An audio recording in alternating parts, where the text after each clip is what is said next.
Hey guys, Max here. Let's go over 7 steps that I've done throughout the last several years to put $100,000 into savings. These are steps that you can start taking today. Let's go through them. The question is your house an asset or a liability? What do you think? Would a 20% of all the dollars ever printed were printed since 2019? Experience. Reading books is great, but learning from your experience is how you do it.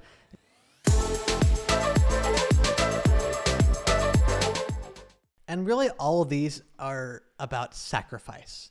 You have to sacrifice the immediate pleasure of today for tomorrow. And yes, having a number in the bank account doesn't give you pleasure, but what I can do and the optionality I have now of having cash, if I have a deal, if I have something that's in front of me, I can do something with that cash right now, this second. I don't have to go through financing. I don't have to make any phone calls. I can say, let's do this deal right now. I don't need to check with anybody, no financing whatsoever. When they say cash is king, that's what they mean by that. When something comes upon your doorstep or when you're seeking out a deal and you have the cash ready for it right then and there, that is where you can be the king and cash is your king in that situation. But anyway, so first thing, sacrifice is super important. The first thing I did is never eating out, buying drinks, and only drinking water.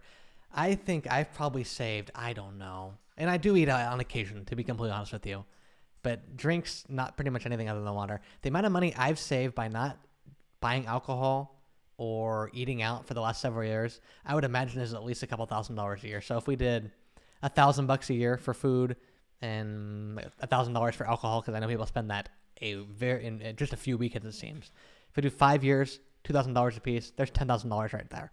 And I can say those are conservative estimates that are not invoking all the other things I did. But if you don't eat out, if you brown bag, seriously, you will save so much money. I can't believe people eat out every single day at lunch because they're lazy. It takes a little bit of effort to do this, but believe me, it does not take that much effort. You could type in 30-minute lunch ideas, and those can be your ideas. Very, very simple. Okay, number 2 is reading personal finance books. The only way I was able to increase my finances is by getting my financial knowledge up to par. If you have a financial knowledge of a 4th grader, you're not going to be able to be in a financial place like a CEO or an entrepreneur. Well, entrepreneurs are usually broke, but you understand what I'm saying. You have to upgrade your knowledge, upgrade your financial wherewithal to be able to understand how money works and what to do with it. The reality is we're not taught one thing. Well, we are taught.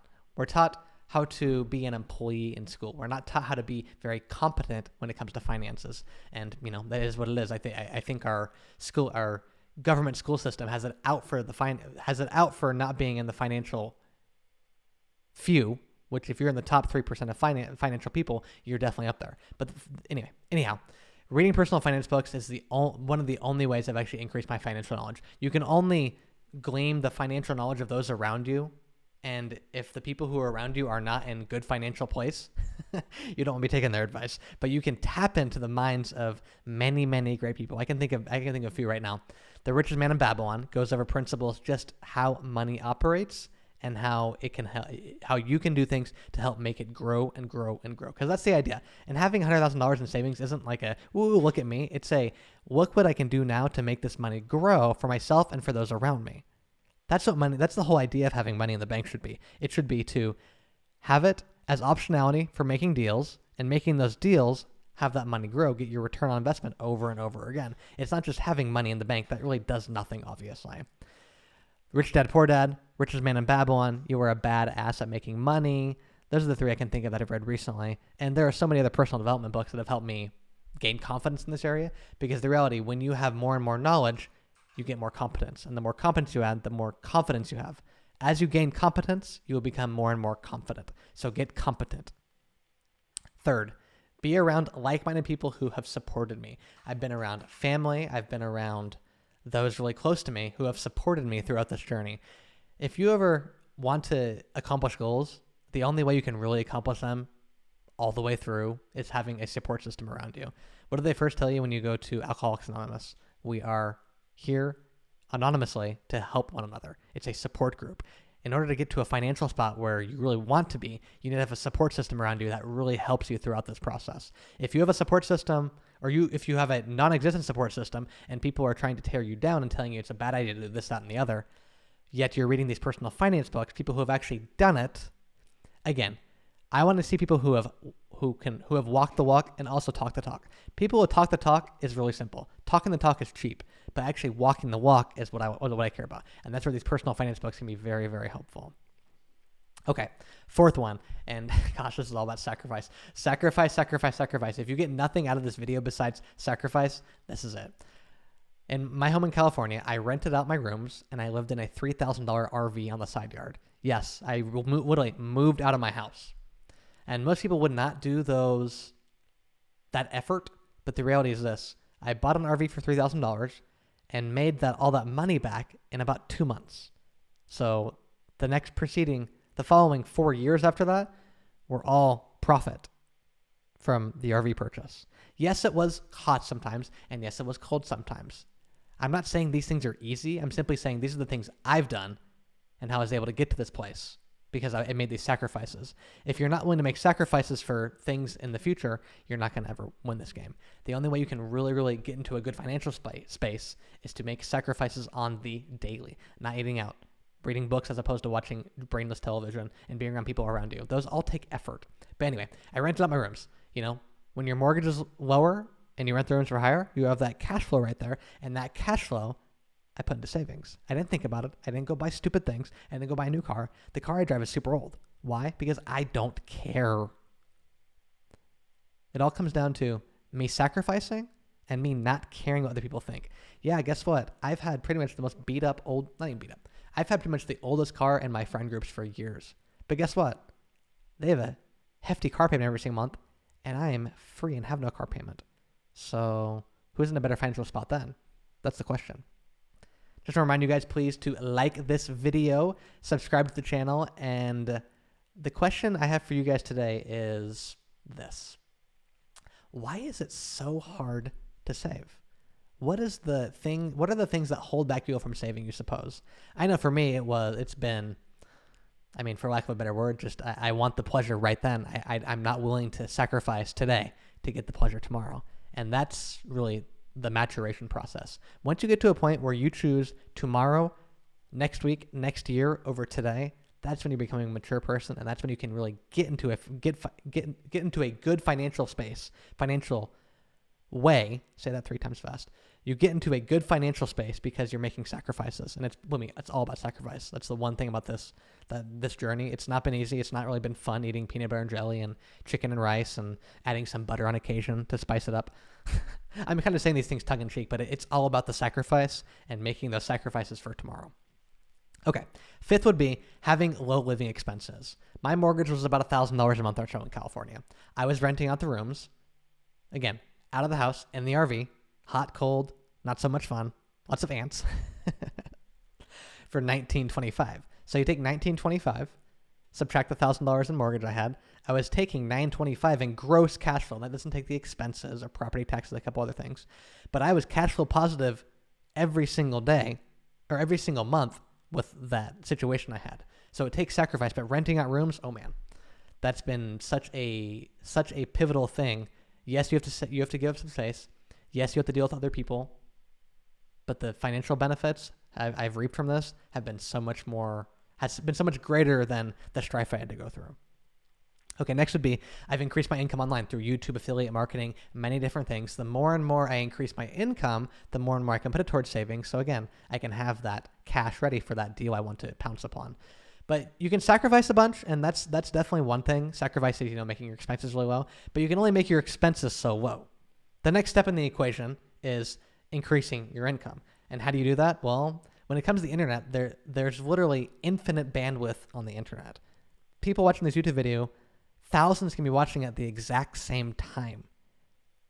This really is a Gutenberg printing press invention, how we can distribute and disseminate this information so quickly and so many people can see this information. And that's something that's been really, really helpful because the more people who you can get in front of virtually, even though it's like this, the faster you can grow your income. And that's what I've been. I was able to lower my expenses a lot and then increase my income more and more every single month, the more and more I work hard. And believe me, I stay consistent. I'm doing this every single day, creating more content. It's not very fun when you have to wake up as early as I do, and I'm not complaining, but it's not fun in the moment. But at the end, when I look back, I think, that was worth it.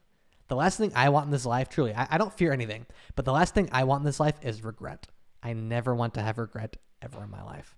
And once I have regret, oh man, I do whatever I can to make sure I don't fall into that same trap the last time. Because if I regretted something, that means I didn't take a big enough risk. And that's also my encouragement.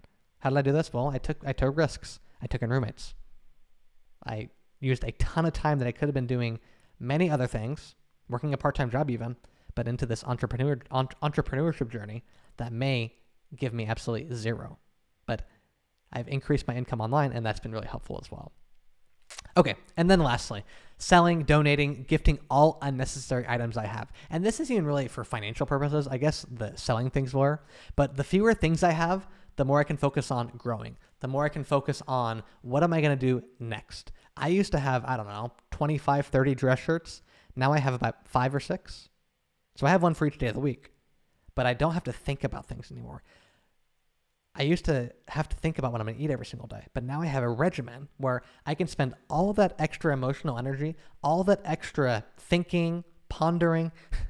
I remember working in an office years ago, and people that were around me next to my cubicle, I remember people talking, no joke, for probably at least an hour on where they're going to lunch. They just spend an hour of their day talking about whether they're going to go to the sandwich spot or the burger spot. Mind-blowing to me that someone would take that much time out of their day to focus on one meal. I have streamlined almost everything in my life, so I know exactly at what time I'm doing things.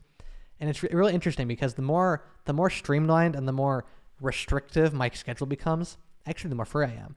Because as I have that restrictive schedule, and there's other times that are unrestricted, that I have free time, I'm able to do whatever I want. I don't have to focus on the last project I didn't do today or the next project I'm going to do tomorrow. I focus on family and people who are nearby. And that's really what it's all about. If you can have that restrictive schedule, it's more so laser focused schedule. It's not even restrictive. I don't even call it restrictive anymore. It is being laser focused on what you want in life. And I figured out what I want and I'm pursuing it wholeheartedly.